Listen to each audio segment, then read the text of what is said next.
Hey everybody, welcome back to the channel. What I'm about to show you right now is a tweet from Shyam Sankar, the CTO of Palantir, and this 50-second clip is one of those clips where, as an investor, you're looking at it and you're like, it's starting to make a lot more sense when you see other people talk about the company you're invested in a way that you thought they should be talking about that company because it's actually doing the thing that you thought it was going to be doing. Novartis is one of the 4 largest pharmaceutical companies in the world. The other ones are Pfizer, Moderna, Johnson & Johnson. Novartis is up there. $250 billion company, does $50 billion in revenue. The CEO went on CNBC yesterday, and they weren't even asking him about Palantir, but they were asking him about how do you think AI is going to play a role in drug discovery? Because at the end of the day, as a pharmaceutical company, you need to discover drugs. You need to get them through all the trials, phase 1, phase 2, phase 3, FDA approved, and then you need to sell those drugs. That's how you make money. That's how shareholders make money as a pharmaceutical company. Well, in order to do that, the discovery of the drugs has to happen. And if it can be streamlined, if it can be accelerated, if it can happen faster than what you would think it takes for 4, 5, 10 years to get a drug discovered, if that happens in 2 to 3 years, how much more impact could that have not only on the financial bottom line of the company, but on humanity if you're able to find these drugs? I've been thinking for a long time that Palantir is a major player in the pharmaceutical drug discovery space, and not because I'm that smart. It's because that's what they're telling me. I'm looking at all these healthcare startups they're partnering with. I'm looking at all these different press releases. It's like, AI is an organization, or Palantir specializes in organizing big data. AI accelerates the organization of that big data to be able to find patterns and trends, etc. Drug discovery is literally trying to find a needle in a haystack and then testing your hypothesis. Why wouldn't Palantir be a big player in this space? And that's exactly what the Novartis CEO said yesterday. So let's take a look at this clip. It's a really interesting clip, and then we'll keep going further from there. They think the potential in healthcare is one of the most... Finally, Voss, when I talk to folks in your industry about AI, they think the potential in healthcare is one of the most exciting and most promising. Where are you in using that to develop new medicines? I'm excited as well for AI to support R&D in particular. I mean, it's going to revolutionize just the basics of how we operate as a large company. But I think it's going to change drug discovery and drug development. We have one really fundamental advantage, I think, versus our peers. 5 years ago, we invested heavily and created an integrated data lake we call Data 42 with our partners at Palantir. And now we're leveraging that data lake to move AI very quickly forward in the company.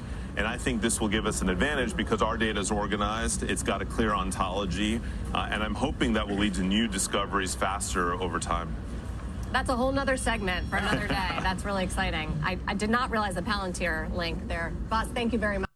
Think about that, man. I mean, that is just an epic clip. There's a couple things he says there that it's incredibly important. First of all, the CNBC reporter is like, that's a segment for a whole nother day. I didn't even realize there was a Palantir link there. Why? Because Palantir is one of those really unique companies. It gets a polarizing response by a lot of people. So from the CNBC reporter's perspective, she's like, wow, you guys have a link with Palantir? I didn't even realize that. That's a whole different topic that we can talk about. So that's pretty incredible. Second thing there that's really important is the fact that Palantir decided to work with them 5 years ago. Novartis, I believe, was a company we all knew was working with Palantir, but I didn't put too much thought into it, to be honest. Never went deep into it until I saw that clip yesterday. Novartis is trying to do drug discovery. 5 years ago, Palantir partnered with them, not just here's our software, go implement it, but actually built them an integrated suite of products to be able to establish what their organization would look like from a data perspective.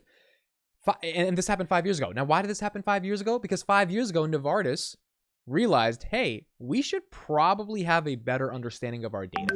Because the way the world's working, if we don't have a better understanding of our data, then we're gonna get our lunch eaten by other companies that have an understanding of their data. And it's just so interesting to see this take place that 5 years ago, Palantir's like, hey, this is going to really matter right now, so you should work with us. You should pay us a lot of money, and we're going to build you something really amazing. We're going to organize it for you, and just trust that it's going to work. And Novartis, being a company that's on the cutting edge, said, all right, let's do it. And so what do? They created an entire data lake that managed enterprise data, which in a pharmaceutical company that's trying to do drug discovery, these are billions and billions of points of data at scale. And as a result of that, now that the technology is caught up, and the market has caught up to the potential of something like artificial intelligence being implemented into the fabric of an organization from every sector: sales, marketing, finance, accounting, drug discovery, and then all the subsidiary divisions of drug discovery that exist within that one umbrella division. there's a massive opportunity for AI to streamline and accelerate and accentuate the potential trajectory of an organization that is actually using it at scale.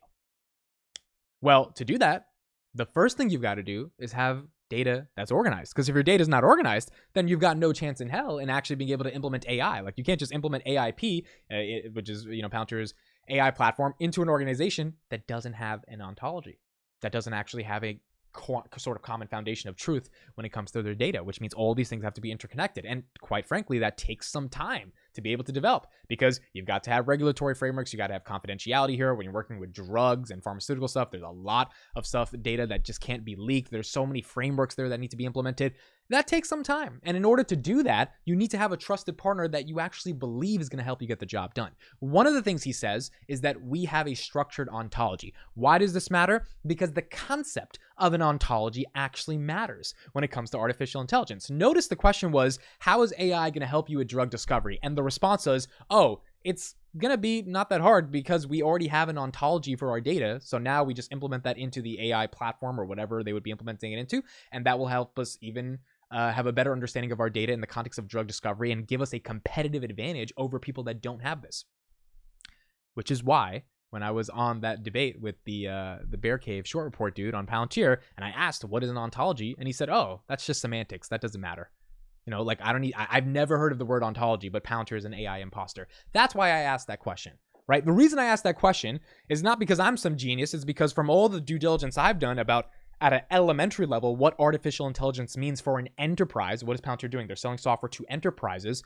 You need a back-end ontology. If you don't have it, you have no chance to be able to implement artificial intelligence like that. Or, like, you can do it, but not at the level that it has transformational value for an organization. So when I ask him, hey, what's an ontology? And he's like, I've never heard of that. He literally said, I've never heard of that word in my life. Why does it matter? Why are you so hung up on semantics? It's not semantics.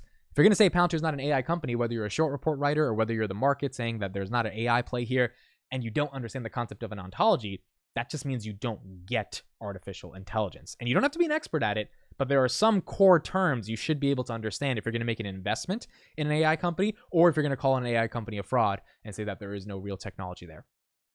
So Novartis, the CEO of Novartis, basically saying our ability to do drug discovery, which means make money for our shareholders because we will sell more drugs, is streamlined because of our partners, Palantir, and how they've connected our data for us. I mean, it's just absolutely phenomenal. Now, what is the market's reception to this? So I didn't think this clip would actually move the markets. If we look at the stock price right now, we have fallen down a little bit on the day. Oh, wow. No, we're back at $18. So we had $18.99.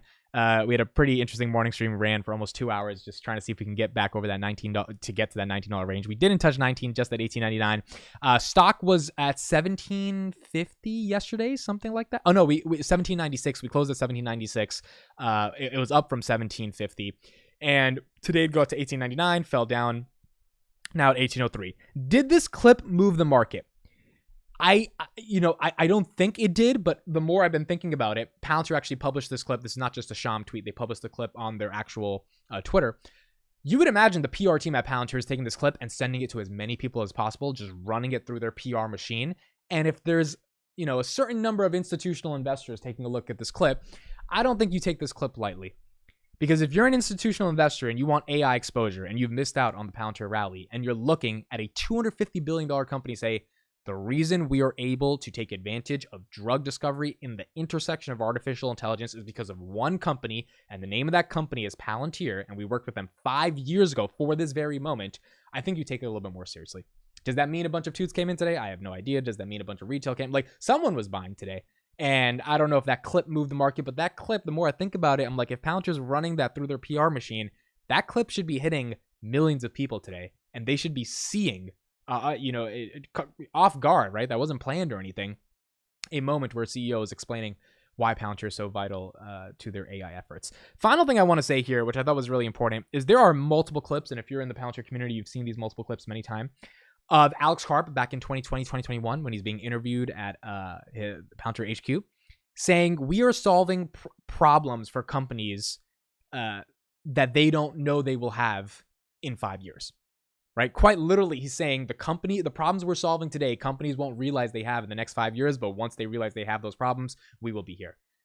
It's sounding like he was correct on that. right? It sounded like he was right. When you see Novartis partner with Palantir 5 years ago, where AI wasn't even really a thing in the context of sort of the commercial use cases of it, right? ChatGPT really made it a thing, and now we've got this bombardment of all these companies starting to propel in the use cases of it. 5 years ago, Palantir was like, yeah, your data needs to be organized. There needs to be an ontology because there's going to be this, and this happening over the next decade. And if you have all this set up, then it's going to make it much more easier for you to get to the next level. 5 years ago, this is a company that was thinking about it. The reason I made that Peter Thiel video a while back, when Peter Thiel in 2012 said, hey, Google, you have 50 billion in cash. You don't know how to innovate. And all you're hoping is that search doesn't get disrupted, is because in 2012, Peter Thiel and co knew, in the next 10 years, data is going to be the axiomatic truth of how an organization actually enables itself to be transformative in the world. And what we are building, which in 2012 they barely had anything, but in 2012 they were getting the things ready to go, is a paradigm for how humans will relate to data, how governments will relate to data, and how that will be implemented at scale. The technology wasn't there in 2012, but the philosophy and the ideation was there. And then you just needed some of the smartest people in the world and gave them 10 years to be able to go build the thing. And now it's here. And now this is the moment. So this idea when Karp says we're solving problems for companies that they don't know they'll have until 5 years from now, and they actually did it with a company like Novartis 5 years ago, building them this thing, and now the moment is here where the problem is if you're a company and you can't show the market that you have an AI play, meaning even if you're a pharmaceutical company, you don't have to be an AI company, but if you can't show the market, hey, we're using AI to be able to enable efficiencies in our business, the market's going to tank you because your competitors will. If Moderna and Pfizer are doing that and you're not doing that, who's going to come up with drugs faster?